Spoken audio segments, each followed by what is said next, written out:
Hello and welcome to another episode of Growing Leaders.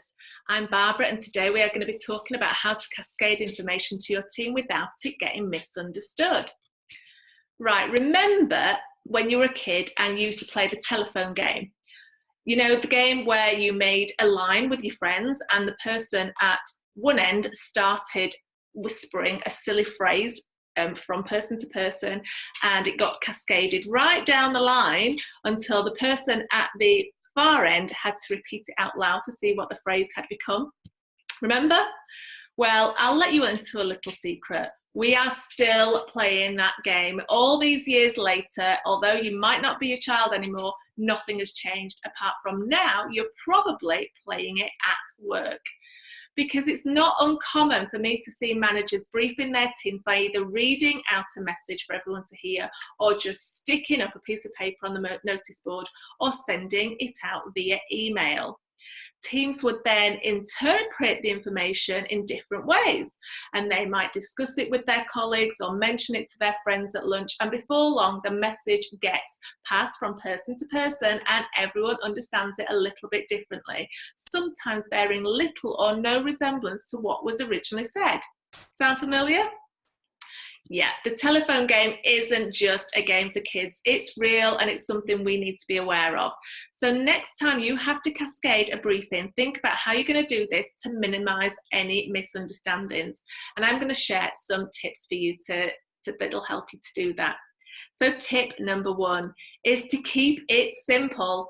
So what is the message that you want to relay? So the very base message, how important is it? Is it absolutely crucial that everyone understands every detail of what is being said?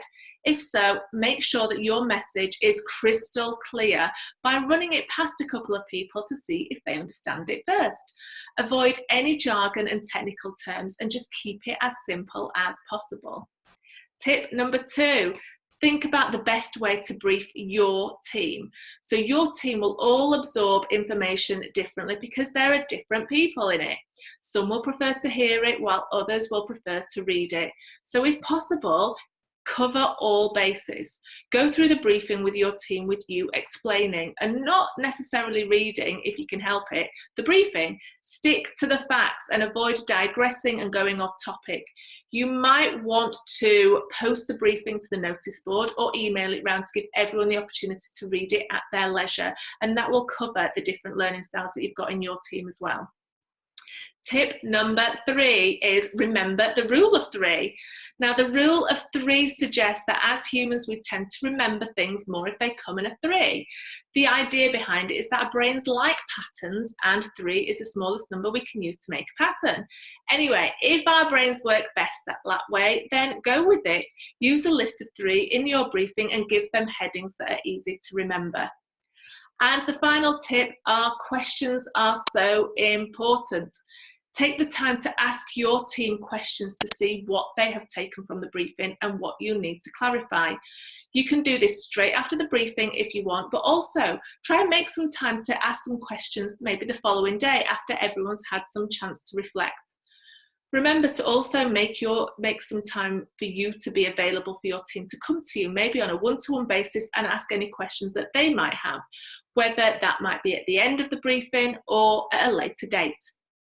Briefing your team is a key part of communicating effectively. So by taking the time to think about how to deliver your messages, you are going to have a much better chance of it getting all the way down that line without being changed.